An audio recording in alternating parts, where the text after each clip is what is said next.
Welcome to Science for Hire with your host, Dr. Charles Handler. Science for Hire provides 30 minutes of enlightenment on best practices and news from the front lines of the employment testing universe. Hello and welcome to the latest edition of Science for Hire. I am your host, Dr. Charles Handler, and I have another wonderful guest today coming to us all the way from the Netherlands. And we're going to talk about AI ethics and governance as it relates to the EU and some of the really interesting stuff that's happening over there that we all need to pay attention to. And my guest today is a deep expert in this area. And so I'm looking forward to our sparkling conversation today. And I am going to let my guest introduce himself as I always do, tell you a little bit about himself and what he does, and then we will get going. Right, so good morning to you, I guess. It's good afternoon over here. I'm Arnoud Engelfriet, Dutch IT lawyer, been specializing in computer science since about 1993.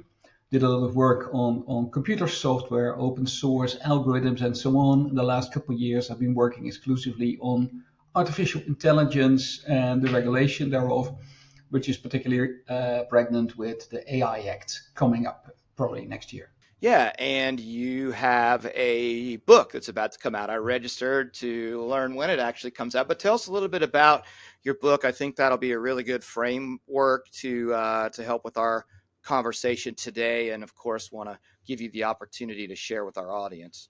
Sure. So the book is called AI and Algorithms, Mastering Legal and Ethical Compliance, which underlines the European approach to regulation of AI, which is broader than just the technology, everything that's algorithm driven. So like filtering or screening, real-time biometrics, all that stuff should be covered. And the EU has chosen for not just regulating for the sake of restricting, but trying to manage risks.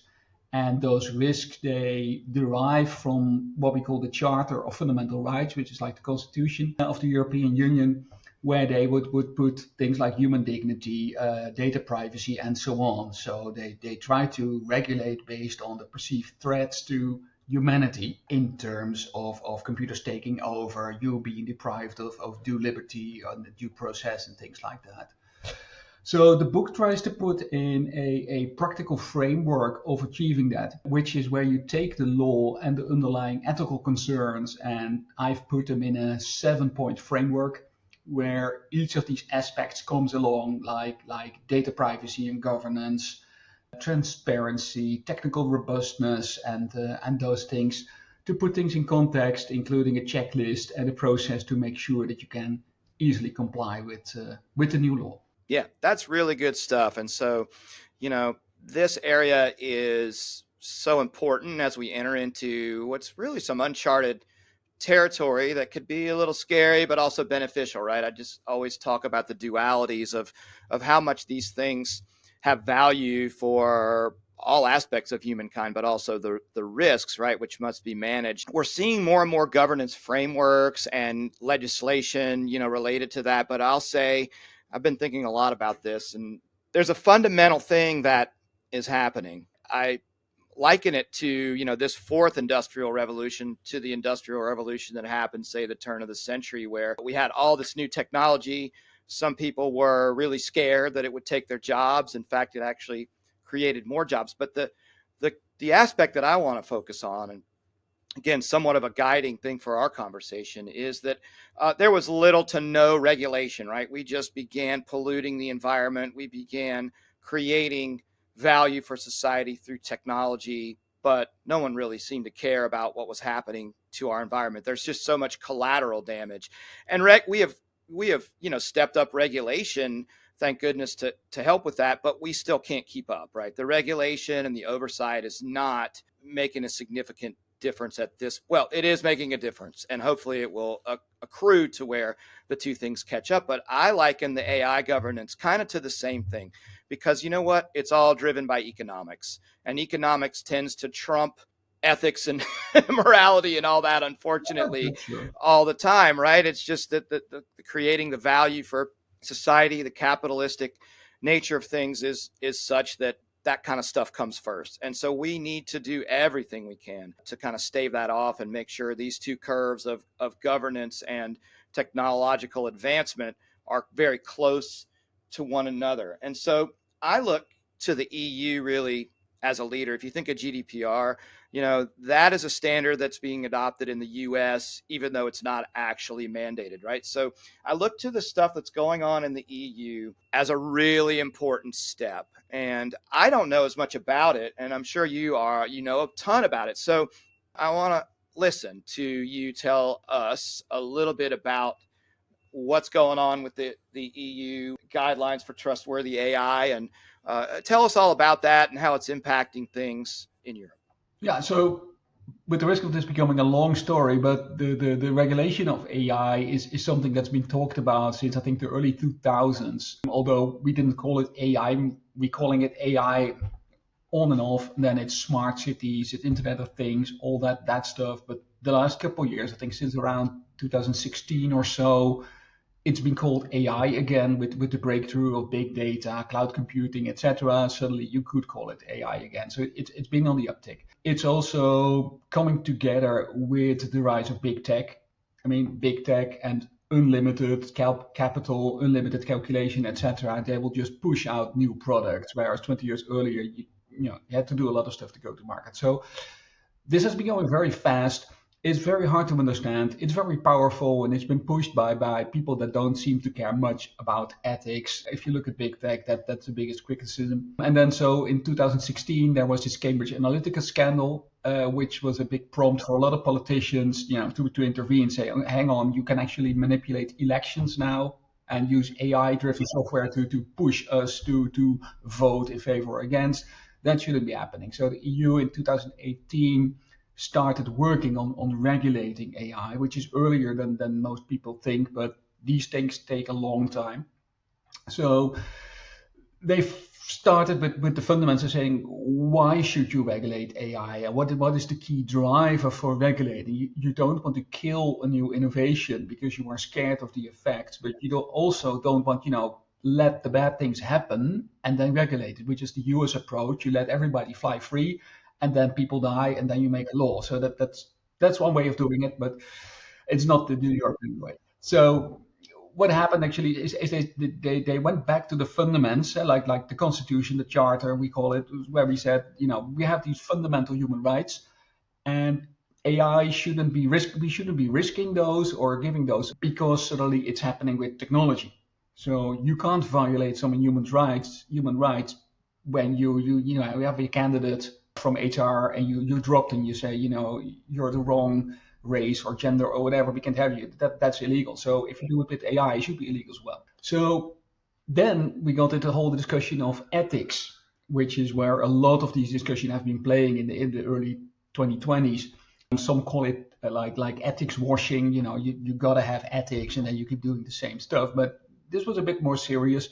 And this is where the guidelines of trustworthy AI came from, which was a high-level expert group consisting of about 40 experts from across Europe, combined with a group of 2,000 people that were asked for their feedback. That came up with these 7 key requirements. I've actually got them on my wall over here, which have to do with technical robustness, human agency, data governance, transparency, fairness and inclusiveness, so that's the bias stuff, societal impact and ecological footprint, and finally accountability, because you cannot have a system without accountability, internal and external. And they pushed that at the forefront and said, this is what AI needs to be trustworthy. This is what AI needs to be accepted by people, not just pushed onto the market. So here's the new AI colleague that's going to take over your job, but to tell people here's an AI that can help you do your job or make your job more fun or take away the stupid stuff, etc. And based on that, they then formulated the AI Act, which is in the final stages of negotiation, which is messy, but that's politics. And basically what they are doing now is taking these ethics guidelines and putting a legal framework below them, as it were. So there's this interaction between you have to be lawful and you have to be ethical at the same time, and being ethical is legally required. So That's a new one, but it seems to be working out well because a lot of the application of AI is not so much with new technology doing new stuff, but more like using AI to do stuff en masse. So you would evaluate your entire 200,000 people company all at the same time, or every car on the road suddenly is autonomously driving instead of here and there you have a new car or you have a new type of seat belt or whatever. Yeah, focusing on scale, right? Scale, you use that Yeah. scale. I mean, the legal framework is such an important part of it. I have definitely been looking at all kind of different ethics frameworks as I form my own, which I've created for my own work, working with companies. The elements are relatively similar and common. They're discussed in slightly different ways, but the accountability part of it is what I'm so interested in, right? I mean, that's your business in terms of being in the legal field and with a legal framework to support this, which is just a critical piece, right? I mean, you can have all the laws you want, but if there's no way to hold people accountable, all the frameworks, I guess, and rules, but no way to actually hold people to that, create accountability is problematic. In my experience with working with EU-based companies and UK, you see the GDPR really strongly baked into everything they do, and in the US, not so much with some of the regulations and things that we have. So tell us a little bit about, I mean, do you feel that this act is going to be kind of enforced at the same level it is with GDPR? I mean, GDPR is pretty straightforward. It's data, how you use the data. This could get a little bit sloppier, a little bit messier, a little bit more obtuse, right? So tell us a little bit about how the legal framework is going to hold people accountable in your estimation. So the GDPR is actually a great example of where you earlier said Europe setting the standard worldwide, which is sometimes called the Brussels effect, where Europe sets a regulation and then it's adopted worldwide. They did that with certain rules for chemicals in the 2000s that got adopted. So this is an example of how a law softly or indirectly becomes the standard, basically because everybody just finds it cheapest just to comply. With GDPR, it's not exactly cheap to comply, but the issue is if you want to enter the European market, you're going to have to comply. And of course, hey, you could enter not being compliant, and there's a lots of small stuff coming on. But if you want to go to the big accounts like European governments or banks or big institutions or the enterprises over here, and you want to sell them something, their procurement people are going to turn around and say, please sign that you are GDPR compliant. And you will indemnify us for any fines that will come along. So that already triggers, we have to be compliant. Otherwise, we cannot sell to big business in Europe. So that's the thing. If you want to offer a service in Europe, whether you're big or small, at some point, somebody's going to raise the GDPR issue. Of course, if you were like a small American enterprise, you're over here, you have a SaaS business, and some Europeans come along, then you can have a discussion whether you should be covered by GDPR or not. And there've actually been a couple cases where I think it's called something like Family Finder, one of those ancestry websites that published data of European people without having a presence in Europe. And they actually got fined for violating GDPR, but they have no assets in Europe. There's nobody in Europe.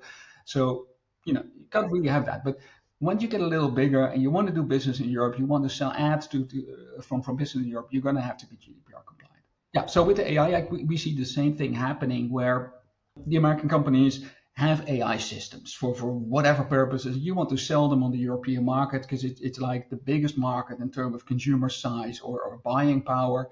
So you want to go to those big companies and say, I've got this AI for HR purpose or for, I don't know, selecting the right potatoes that need to be sold in the supermarket or what have you. And then these European supermarkets are going to turn around and say, oh, are you AI Act compliant? And you better have the documentation to prove it. So there's going to be that trigger over there. So, let's say I sign, it doesn't matter where I'm coming from. I sign that I'm compliant GDPR.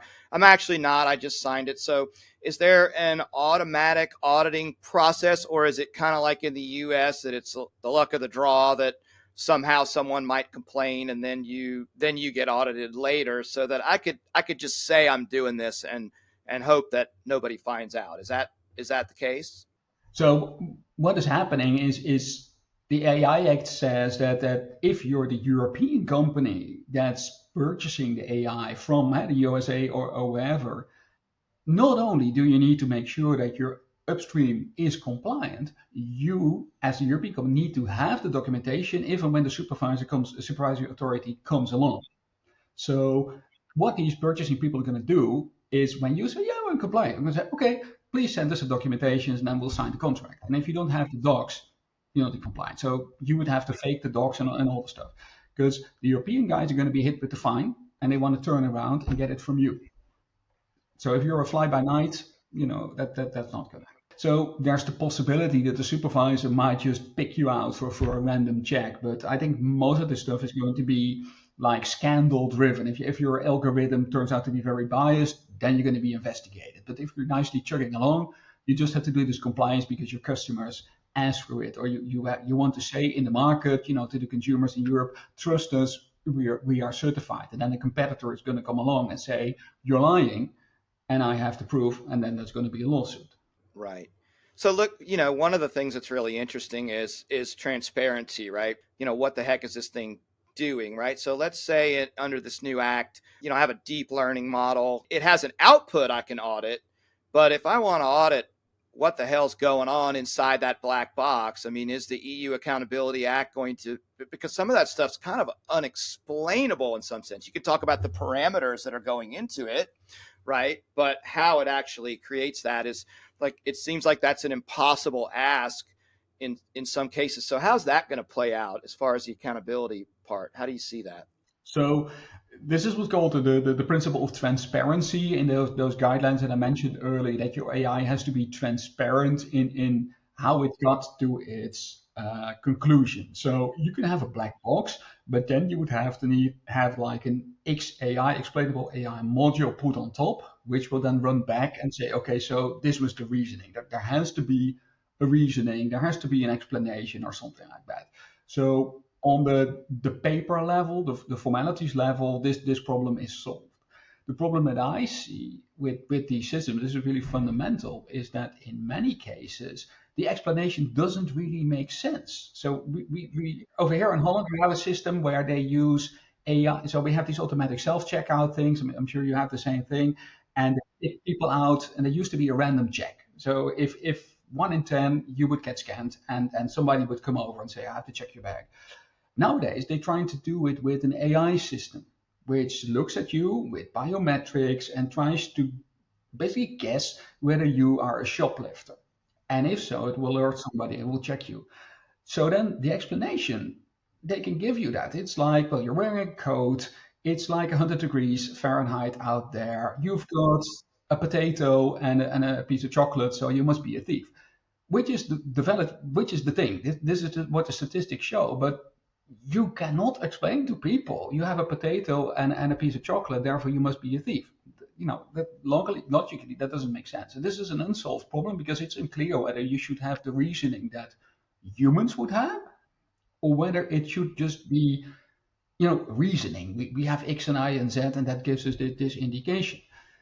So that's going to be quite fundamental, because will this go to how many false positives did you have?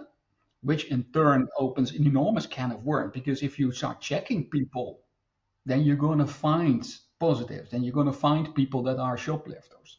And then you get all these nasty things like, if you have people of a certain ethical background or what have you, or poor people, they might be stealing more, and that happens to correlate with their ethnical background. So, but is that proof, or does the algorithm then oversteer to that direction? That's a really fundamental problem, and the AI Act doesn't really solve that.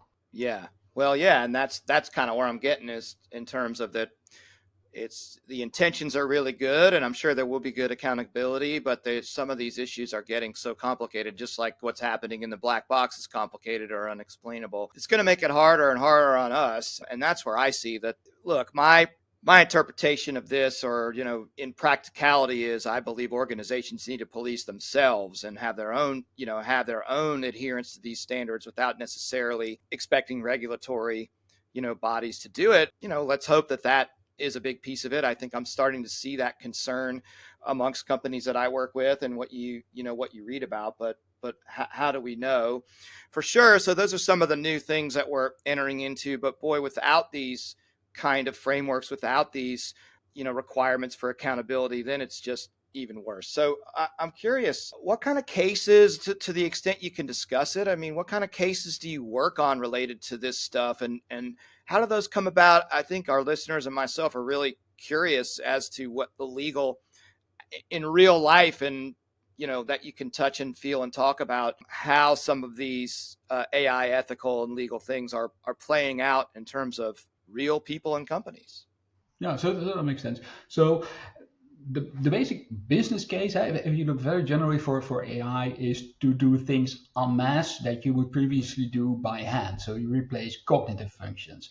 One AI I actually developed myself a couple of years ago was called NDA Lin. So that's an AI that reads an NDA, because many in your show are going to be professionals. You're going to get an NDA from somebody. You want to know, should I sign it? You can go to a lawyer. They will charge you $1,200, and then they will negotiate a whole lot of points. Lin will just say, this is a showstopper. This is a showstopper. This is annoying.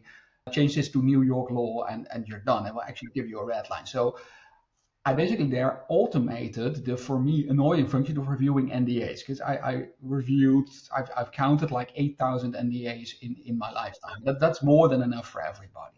So Lynn now has done 14,000 in about 4 years, which is sad, because then apparently there's 14,000 different NDAs, but that's a different story. So it automates and does it in bulk. I would just offer it out there. You can actually go for free to ndlin.com. You can put in your NDA, you will get a review. So that's a simple case of automating stuff. For customers, we've seen lots of different approaches. I've actually got a company that uses AI to evaluate bananas. So when what you do with it, you pluck it, I guess. So you have it, and you need to know, is this going to be ripe when it gets into the supermarket? And this AI will actually look at the banana and then say, this is going to be ripe in 3 days, 7 days, 14 days, or tomorrow. And based on that, you throw it away. So that automates the stuff, because then you can go to a supermarket and you can say, okay, I'm going to ship it with slow freight, and it's going to be there in a week, but it's going to be ripe when it hits the shelf. So you can optimize lots of processes. That's really innovative use of AI. What you see in many cases is that you use it to automate, how do you say, human discretion. So I've got a company that actually is a non-profit. They rent out houses, and they want to detect fraud, like people that sublet their house and things like that. In the past, you would have humans that would say, that sounds like an illegal case, or I'm going to go there because they're probably subletting, or they're doing Airbnb, which is not allowed over here. So you would get human judgment. And they try to put that in an AI, and based on that AI, then have the signals come along and say, we should check these guys, we should check these guys, and we should check this house. And that's slightly more risky, because that human judgment also has a certain level of discretion, where you would say, that's a little old lady, I'm going to leave her alone, or they had a complaint last year, I'm going to do something else. And AI is just going to come in and say, you're illegal, you're illegal, you're illegal, and then you have to do something with that. So that kind of threatening, and that's also where most of these issues come from. We also had systems where they screen applicants for a job. And then the question is, do we have bias in that? And you try to evaluate that for bias. That human resources, for some reason, it's a very popular case. Fraud detection and job applicants. I'm not sure why, but these are the two most popular areas. And then you get into security. So I want to monitor for shoplifters, which is another case that I did. The supermarket chain, they want to identify potential shoplifters.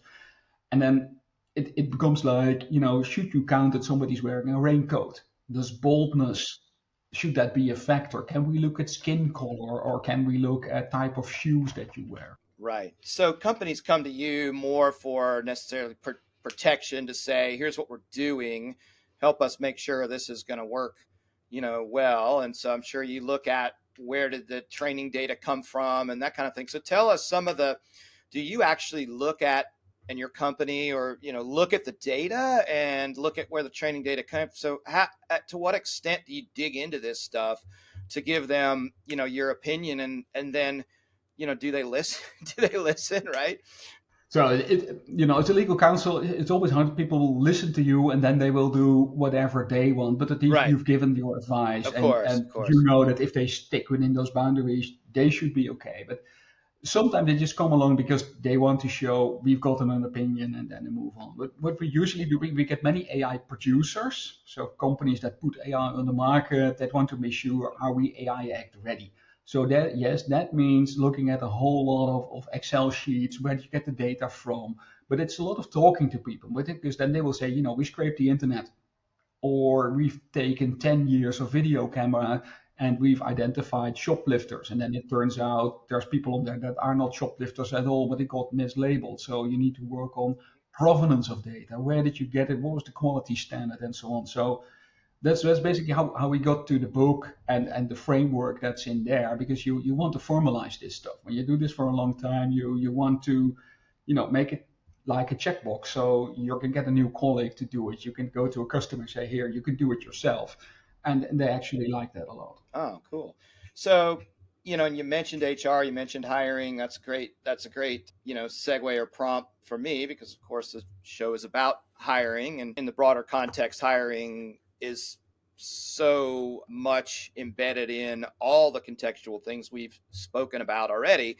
But have you worked with, and certainly don't name any names, but have you worked with hiring companies, and what kind of things are they doing? And I'm sure bias is important. So have you identified, oh, wow, you shouldn't be doing this. This is very biased. So tell us a little bit about your experience there, and, even some advice for our listeners if they're, at companies that are doing hiring, which I'm pretty sure they are. So hiring, I've done work for companies that do hire a lot of people, like big corporates, and they have a big HR staff. And then another reason for deploying AI is because you want to reduce headcount. You want to fire people because they're expensive and the AI will be cheaper. So they are looking at HR screeners or resume screeners, or people that can make the first interview easier. So they come to me and say, hey, we want to purchase this solution, and for some reason it's always an American solution that we want to use. You guys invented, China built it, and we regulate it. I think that's a saying, but yeah, it's always an American system. So there's always this issue with where do you get the data from? And then it turns out it was a small data set from people in Florida, and then you go to it in the south of France or something like that, and you're going to have a really different population. So that's going to be challenging. There's the GDPR stuff, because if you do screening of people, that's also going to be a GDPR issue. But the main thing that I found with many of these algorithms is, how do you know that they work? How can an algorithm say, okay, this is a good resume? This resume here is really predictive of future success. This guy is going to be a manager.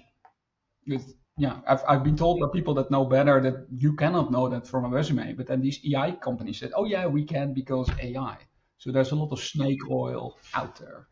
People like myself, and I'm certainly not going to say that I have all the answers or it's even close to perfect, but for a long, long time, organizational psychologists have been taking what we call predictor data, resumes, testing, whatever, and then, correlating that to performance outcomes on the job, be they objective measures. So people with this resume sell 35% more, which brings the company this much more money. So there is a way to do that. Most companies in the US don't choose to do that necessarily. It is important, very important for compliance here in the US, but it is not absolutely mandatory for compliance. There's other ways. You do have to prove things are job related. So, and that part of that becomes what we call content validity strategy, of having experts tell you, yes, the job requires this. Okay, we're using this measure of that, so therefore it's job related and we're okay. It gets harder and harder with AI tools, but you can apply the same methodology, because you're just looking, let's say, at the output. The system recommends this person and this person and this person and not these people, and we give you a fit score or something. So you can correlate that fit score with performance and say, actually, the people this tool is saying fit, not so much. Again, not perfect, not even close to, but that is achievable if companies want to do it. It's really localized. So that brings up something, even, with like the laws that we have, like the New York law.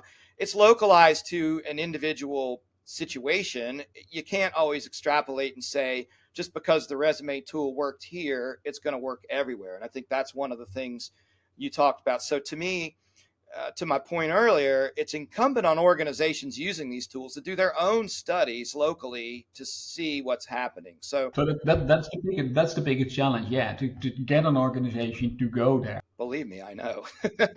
It's hard to convince them to do that, and an AI supplier is not going to be helping them much with that because they want to push their tool. So you really need somebody in that position, and so actually, and that's a related thing. What we're seeing more often is the rise of a function of something called an AI compliance officer, just like you have the GDPR compliance officer, the data protection officer. There's going to be more interest in it, the AI compliance officer. There's actually various courses and certifications that you can take to become one, to be more of a specialist in that. And I think that that's also in the US going to be a growing area. So if you're in the business of compliance, this could be a nice specialization to take. And that's also going to help in the voluntary compliance, because if you have persons or departments doing that stuff, that will help you greatly. And if you can go to a specialist that can just take your case and advise you in it, that would be good. Oh yeah, you'll see that definitely if you haven't already. And again, these frameworks we're talking about, I mean, my lens is HR and stuff, but as you look at companies that are AI auditing companies, some using software, some using people, or a combination, it's broad. They look at everything. But I'm curious, so it sounds like you've done kind of an audit of a predictive hiring tool. So walk us through what that looks like from your end. A European company wants to use American, or it doesn't matter where it comes from, AI prediction tool. They come to you and say, hey, we need to figure out if this thing is something we can invest in and believe in. Walk us through the steps that you take. This is fascinating for me, and as this becomes more important, how do the pros do it? I want to know. Yeah, so it's a good question. And it's a lot of talking, basically. So the first thing you do is you try to get any and all documentation from the vendor on how it works, what it actually steers on, because the sales brochure is just going to say it works great, but you need the technical docs. You need to set up some testing sessions, and that works best, as you say, if you have existing data on what would be good candidates or not so good candidates. So you take that and you try to do dry runs and see where you go. You try to match that. You see what kind of explanation you get, and you check with HR people. Does what the systems say match with your expectation? It could be, like you say, you have formalized testing. Could be, could be your gut where you say this would not be a good candidate. Or if I look at this guy, one time we just took the resume of the CEO and put it to the system, and it said, don't let this guy work here. So that's not a very good, good outcome. But, things change. So you basically do a lot of testing. Does it work? Why does it work? Can we get the explanation? But at some point, you have to let the system go. You can take a dry run. You can put it in parallel for 6 months. You can put it in parallel for a year. But at some point, people are going to say, we have this AI system. Why don't we let it run? Because that's what we have it for. And if every time a human being has to come in and override it or check it again, then it doesn't make sense to have the AI system. So there's always going to come a point where they say, you know what, we're going to trust it from here. And in my experience, always 2 years later, it turns out you discriminated against somebody, or you eliminated somebody for a disability, because you forgot to check for wheelchairs or something like that. So that's pretty hard. So there is no real formalized testing where you can check all the elements of fairness, or where you can check whether that transparency is complete. It's so hard, and you really need the data, but you're never going to get it from the vendor. So you do the next best thing. You try to get like listings from the data, or you be as diverse as possible. But at some point, you're going to have to trust the people that made the software. So have you ever had a company who has you all do that, come back and decline the vendor, or maybe you don't even know about it, but they say, oh, wow, we don't like these findings. We can't use this software. Like, is that actually happening? Yeah, that's happening a lot. And I do admit that there's a lot of it is where you have these SME SaaS delivery tools that will just, they want to make a quick buck. They have a software that you can use, they're not going to pass most of these processes. But that's not really their market. They want to go to the small enterprises as well. They just need a tool as well, which is fine. But there's a mismatch in expectations there. I've also seen longer processes where companies that do sound promising at some point say, but we're not going to tell you that, and we don't have this data available. But I'm seeing that kind of stuff decline because more and more companies are aware that the AI Act is coming. So they come prepared because they know, okay, you're going to have this documentation. We did these outside guys that did a testing with 200 people. They plucked out of the street in a diverse city like New York, and we tested them, and it worked out fine. Or we worked out each kink. So companies are doing that, and they are preparing to get a head start when the AI Act is there. They're going to jump over and say, hey, we comply. And so the companies that don't do that are going to be at a big disadvantage. Do you look at the training data are you able to identify sources that will create bias in that training data? Is that part of the auditing process? Yeah, we try to do that, but it's hard because there's something called the unknown unknowns, where you don't know that you forgot a thing or that you don't know that you thought about a thing. So like I mentioned the example with the wheelchairs, that hadn't happened at this company. And then suddenly somebody applied for the wheelchair and they eliminated it. So that's the hard part. You have to be creative, you have to be complete, but it's very hard. So actually the AI Act wants to introduce this certification requirement where you say my data set is diverse. But this is a bit like saying my company is diverse. And I'm sure you have all kinds of different people over there, but when would you call it sufficiently diverse? Do you need 100 people in this statistics? Or so that's going to be, no, I'm guessing the subject of lawsuits because people are going to allege discrimination or lack of transparency or things like that. And there's going to be fights about that. Yeah. I read a really interesting article the other day by a CEO of, I think it was Indeed, who had said, one of the things that we're doing to combat this is we believe that the people who are creating the training data and the algorithms and doing all that, if they're not diverse, then you've got kind of this thing at the source of it. So let's make sure we have diversity in our programmers and diversity in the people who are putting these data sets together, because it can only help. I mean, but still, it's hard. We actually have a case here in Holland where due to the Corona crisis, all the universities would do proctoring. So you'd have to be at home with a camera put on you. And then it turns out that there was this lady of color that wasn't able to pass the proctoring because it will always say you are not present, you are not in front of your camera. And it turns out she was living in a student home which was very darkly lit, and she had a very poor quality camera, so the camera couldn't see her. Now then, is that, they tested it. They actually brought in a diverse group of people to the university, put them all in the room with a webcam, say, okay, it recognizes you, whether you are of color, whether you are disabled, or whatever ethnic or other thing you have. You could be high, you could be low, you could be in a wheelchair. They checked all the things. They didn't check for a poor 2008 camera still being used. And some people, you don't have a better camera, so you're going to be doing that. Is that discrimination based on skin color? Because it wouldn't happen to me, but it happened to her. Or is this discrimination based on financial status? If you have a poor camera, you can't take exams. Nobody thought of that. So now we have a lawsuit on that particular issue. Mm-hmm. Interesting. Yeah, these are the kind of things, like you said, you can't always account for everything. That's part of what, just the way things are. There's so many factors. You might forget. I think it's about, okay, can we improve the model and then put this now? Can we account for that so that it doesn't happen again, kind of thing? Is the EU, is there a bias audit? So we think about the uniform guidelines in the U.S., the New York City law.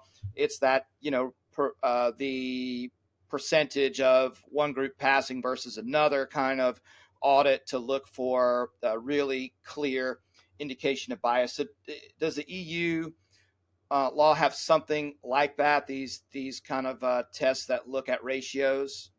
Yeah, so we don't have anything like that. The approach with specific numbers and quota and things like that is more of a US phenomenon, which is like having safe harbors or safe havens. So if you do this and you meet this criteria, you should be safe. The European approach is more like show that you are doing it right. So that's actually harder to comply. But I imagine if you have numbers that you can back up with science, you should be okay. But still, it could make a difference, because what's diverse in Wyoming would not be diverse in New York, for example.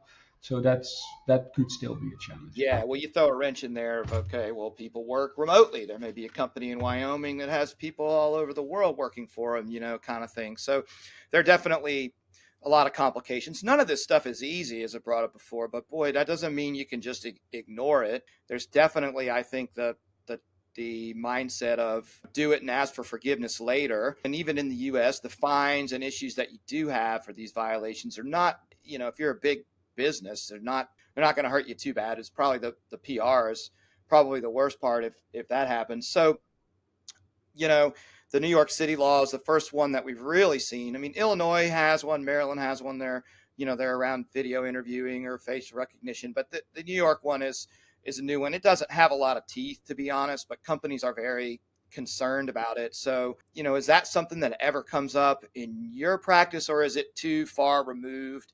Tell us about how that relates to what you do, if it does at all. Yeah, so that's going to be a challenge. So when I'm focusing most on this is on the one side, GDPR compliance when it relates to technology. So you're going to have a lot of diversity and discrimination stuff, and to the AI Act. But actually translating that into concrete requirements or compliance actions, there's not really guidance on that. So, and these are slow processes, because you have to notice at some point, hey, we are systematically pushing against these people. So that's going to be a big challenge. To my point at the beginning, it's a slow process, but let's say 9 months ago, you're working on this, nobody had even heard of ChatGTP, right? So that's not even in the thoughts, and now all of a sudden there's all these new ethical issues. Well, we're already still way back here, even though some of these things could still apply. I just feel like the curve of how fast this stuff comes out versus how fast we can keep up. That's why I guess these frameworks are so broad. But again, the accountability of the framework sometimes can't account for that stuff. So this is a global thing. Despite all the differences you're talking about, it apply the basic human rights of it all, the basic governance of it all. It doesn't matter what country you're in. It's important stuff. It's global. So, and thanks so much. We're gonna wind down here. I want you to again let our audience know, when does your book come out? How can they get a copy of that book? I can't wait. I already signed up to be notified when it does come out, because I'm looking forward to reading it, applying it to my own work. So that's great. So officially the AI Act is expected to enter into force on January 1st, 24. So that's next January. I aim to have the book ready slightly before that. I'm finalizing it. You can go to masteringAIcompliance.com and you can sign up. And I will give you a note when it becomes available for pre-order. And then we're going to ship to you as soon as possible. I need to work out how to get the books to the US efficiently, but that should be no problem. So around January. We'll figure that out. And how can people, if they want to contact you, keep up with you? I know you're going to say LinkedIn like everybody always does, but I mean, that's probably the way to go. I should stop asking that question because it's so obvious, So you can either do LinkedIn, or you can go to masteringAIcompliance.com. Then you get to my company website, and there's a whole contact form and stuff like that. So that's going to work. Awesome. Well, thank you so much for your time and your perspective today. Even though most of my listeners are probably in the US, take heed of this stuff because it does apply very broadly and it's important stuff. So thanks again. Have an awesome day. Okay. Bye-bye. Thanks for listening. Bye-bye. As we wind down today's episode, dear listeners, I want to remind you to check out our website, rockethire.com, and learn more about our latest line of business, which is auditing and advising on AI-based hiring tools and talent assessment tools. Take a look at the site. There's a really awesome FAQs document around New York City Local Law 144 that should answer all your questions about that complex and untested piece of legislation. And guess what? There's going to be more to come, so check us out. We're here to help.